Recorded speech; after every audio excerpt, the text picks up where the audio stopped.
নুরুদ্দিনের বয়স যখন মাত্র ২ বছর তখন বাবা কামাল হোসেন প্রবাসে পাড়ি জমান। ২ যুগেরও বেশি সময় ধরে সেই বাবার সঙ্গে আলিঙ্গনের অপেক্ষায় ছিল ছেলে। কিন্তু নিয়তির কি নির্মম পরিহাস!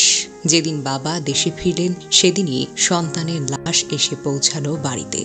নুরুদ্দিন হোসেন মাত্র ১৭ বছরের এক ধর্মপ্রাণ কিশোর। এসএসসি পরীক্ষার পর ৪০ দিনের তাবলিগ জামাতে বের হয়েছিল আল্লাহর রাহে।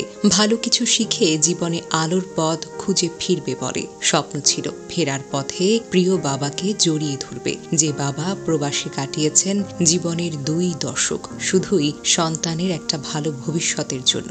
কিন্তু বিধাতার লেখায় ছিল ভিন্ন কিছু। যেদিন বাবা কামাল হোসেন ১৫ বছর পর প্রবাস জীবন শেষ করে দেশে ফিরলেন সেদিনই নিজের সন্তানের নিথর দেহ বাড়ির উঠানে পৌঁছালো কাফনের চাদরে মোড়া হয়ে। ফরিদপুরের ভাঙা গোলচত্বর এলাকায় ঘটে যায় মর্মান্তিক সেই দুর্ঘটনা। মাগরিবের আজান পড়তেই নুরুদ্দিন মসজিদের দিকে যাচ্ছিল, কিন্তু অন্ধকারে ওভারব্রিজ পার হওয়ার সময় পা হড়কে পড়ে যায় সে নিচে।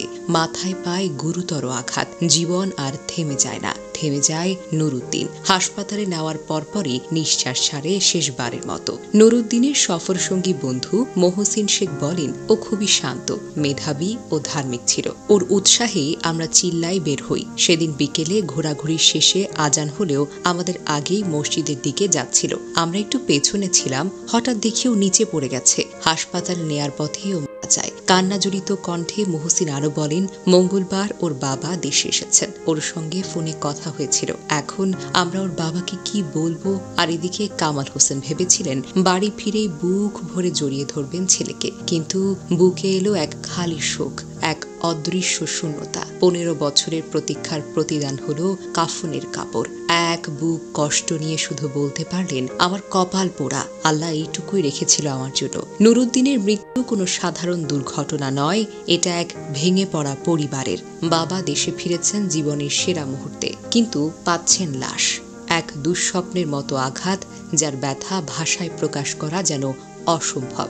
একদিকে ঘরে সাজানো হয়েছে আগমনের প্রস্তুতি, অন্যদিকে এসেছে মৃত্যুর করুণ বার্তা।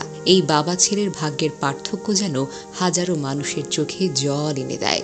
এমন শূন্যতা আর হতাশার মাঝে বেঁচে থাকা মানুষের জন্য যেন এক অবিস্মরণীয় শিক্ষা।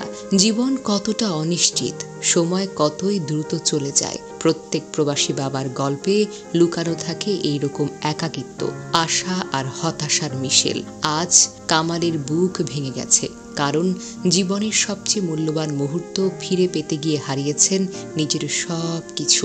এই করুণ ঘটনার মাঝে আমাদের হৃদয় ব্যথিত, আর প্রার্থনা করি কখনো কেউ যেন এমন করুণ শূন্যতায় না পড়ে যান।